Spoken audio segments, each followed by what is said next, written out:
Assalamualaikum warahmatullahi wabarakatuh. Ya, di sini saya akan memaparkan apa itu evaluasi pembelajaran. Tetapi sebelumnya saya ingin memperkenalkan diri terlebih dahulu. Ya, perkenalkan nama saya Jenny Nazarifah, NPM 1903050085 dari kelas 4 BPGSD Universitas Muhammadiyah Magelang. Nah, di sini saya akan memaparkan evaluasi pembelajaran. Mulai dari pengertian evaluasi pembelajaran. Nah, kita akan bersama-sama mempelajari apa sih pengertian evaluasi pembelajaran. Nah, yang pertama, evaluasi pembelajaran merupakan tahapan penting dalam pembelajaran, yakni kegiatan yang dilakukan guru berkenaan dengan proses untuk menentukan nilai dalam kegiatan belajar mengajar di sekolah, yang bertujuan untuk mengetahui proses belajar peserta didik apakah sudah sesuai dengan rencana pelaksanaan pembelajaran. Nah, melalui evaluasi pembelajaran, suatu komponen pembelajaran dapat diketahui tepat sasaran dan kedayagunaannya. Komponen ini diantaranya yaitu sistem pembelajaran, strategi pembelajaran, dan kurikulum. Nah, selain itu, evaluasi pembelajaran bertujuan untuk mengetahui dan meningkatkan efektivitas pembelajaran, membantu belajar peserta didik, mengetahui kekuatan dan kelemahan peserta didik, serta menyediakan data yang menjadi landasan dalam pengambilan keputusan bagi pembelajaran berikutnya. Nah, selain itu, evaluasi pembelajaran memiliki fungsi yang sangat penting dalam kurikulum dan proses pembelajaran. Fungsi utama dari evaluasi pembelajaran adalah untuk mengetahui sejauh mana kemajuan perkembangan serta keberhasilan peserta didik setelah melaksanakan proses pembelajaran dalam jangka waktu yang ditetapkan. Nah, selanjutnya, hasil evaluasi pembelajaran dapat difungsikan dalam perbaikan cara belajar siswa. Nah, pengukuran dan penilaian menjadi kegiatan utama dalam evaluasi pembelajaran. Penilaian merupakan kesatuan berupa pengumpulan, analisis, dan interpretasi dalam suatu informasi untuk keperluan pengambilan keputusan. Nah, selanjutnya kita akan membahas apa sih peran evaluasi dalam pembelajaran. Nah, kita sudah membahas pengertian serta tujuan evaluasi pembelajaran. Tentu kita sudah dapat menangkap apa sih peran evaluasi dalam pembelajaran. Nah, kita akan membahas bersama-sama. Evaluasi dalam pembelajaran sangat penting karena evaluasi pembelajaran berperan untuk mengetahui efektif atau tidaknya suatu sistem pembelajaran yang diterapkan oleh tenaga pendidik. Karena jika seorang pendidik tidak melakukan evaluasi, sama saja tenaga pendidik tersebut tidak ada perkembangan dalam merancang sistem pembelajaran. Nah, selanjutnya kita akan membahas 3 ranah taksonomi Bloom. Sebelum kita masuk ke 3 ranah taksonomi Bloom, kita akan membahas apa sih taksonomi Bloom itu. Nah, taksonomi Bloom adalah taksonomi dalam bidang kependidikan yang dicetuskan oleh Benjamin S. Bloom. Nah, yang merupakan struktur hierarki yang mengidentifikasikan skills mulai dari tingkat terendah hingga tertinggi yang memiliki korelasinya masing-masing. Nah, kita akan masuk membahas 3 ranah taksonomi Bloom. Nah, ranah yang pertama adalah ranah kognitif. Ranah kognitif ini mencakup ingatan atau pengenalan terhadap fakta-fakta tertentu. Nah, penilaian bentuk tes kognitif diantaranya yaitu tes atau pertanyaan lisan di kelas. Yang kedua, bisa kita juga pilihan ganda, uraian objektif, atau uraian non-objektif, atau juga bisa uraian bebas. Juga bisa jawaban atau isian singkat, menjodohkan, dan masih banyak lagi. Nah, yang kedua, ranah efektif. Nah, ranah efektif ini berkaitan dengan perkembangan, perasaan, sikap, nilai, dan emosi. Kompetensi siswa dalam ranah efektif yang perlu dinilai utamanya menyangkut sikap dan minat siswa dalam belajar. Secara teknis, penilaian ranah efektif dilakukan melalui 2 hal, yaitu yang pertama, laporan diri oleh siswa yang biasanya dilakukan dengan pengisian angket.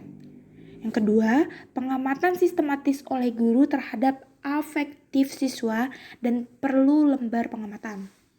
Nah, ranah afektif ini tidak dapat diukur seperti halnya ranah kognitif tadi. Karena dalam ranah afektif, kemampuan yang diukur adalah menerima atau memperhatikan, meliputi kepekaan terhadap kondisi, gejala, kesadaran, kerelaan, mengarahkan perhatian. Nah, yang kedua yaitu merespon, meliputi merespon secara diam-diam, bersedia merespon, merasa puas dalam merespon, atau mematuhi peraturan.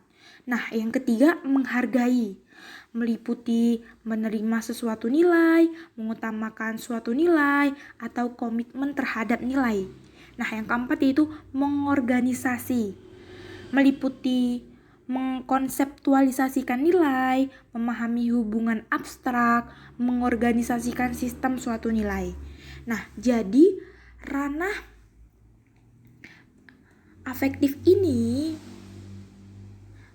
tidak sama dengan ranah kognitif. Nah, ranah afektif ini mencakup nilai sikap yang tidak bisa diukur dengan suatu tes, seperti itu. Nah, untuk yang ketiga adalah ranah psikomotor. Nah, ranah psikomotor ini berkaitan dengan perkembangan kegiatan-kegiatan manipulatif atau keterampilan motorik.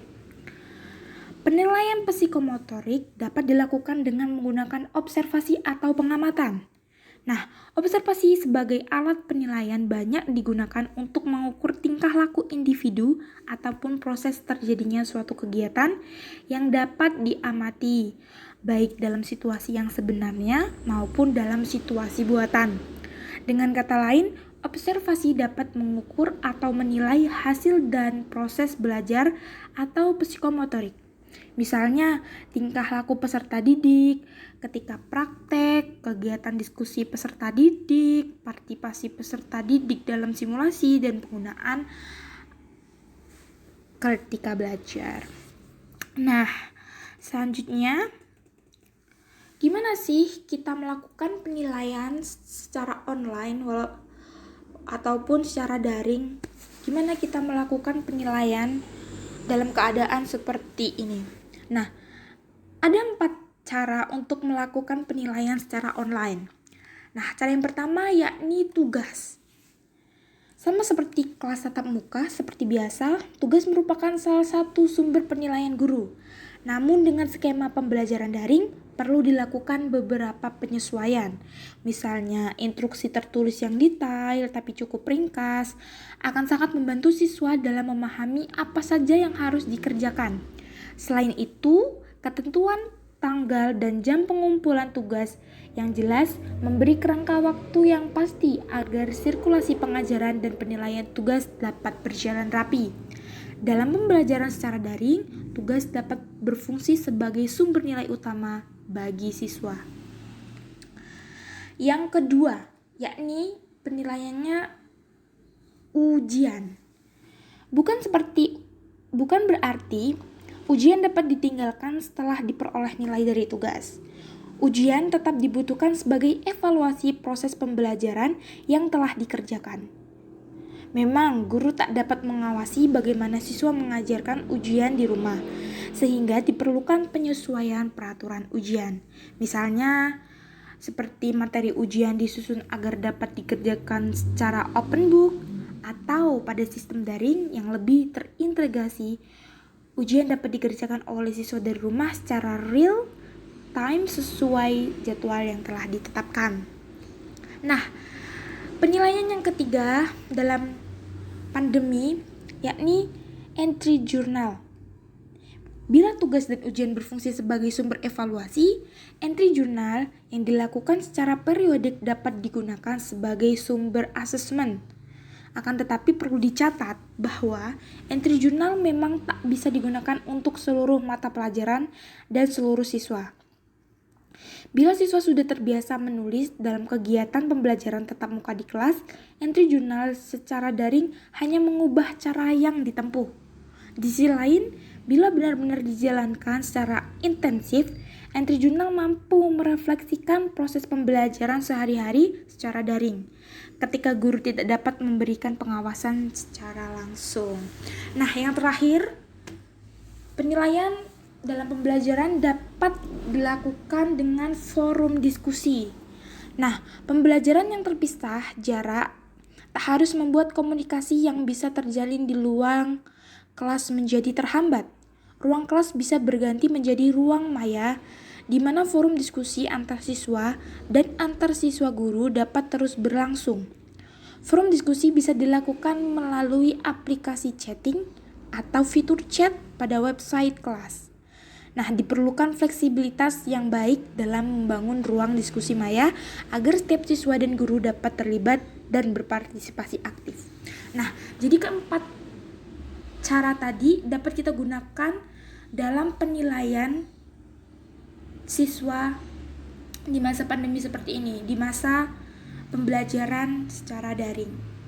Semoga materi yang saya paparkan dapat bermanfaat untuk kita semua, dan jika ada kesalahan datangnya dari saya, jika ada kebenaran datangnya hanya dari Allah Subhanahu wa taala. Terima kasih banyak. Wassalamualaikum warahmatullahi wabarakatuh.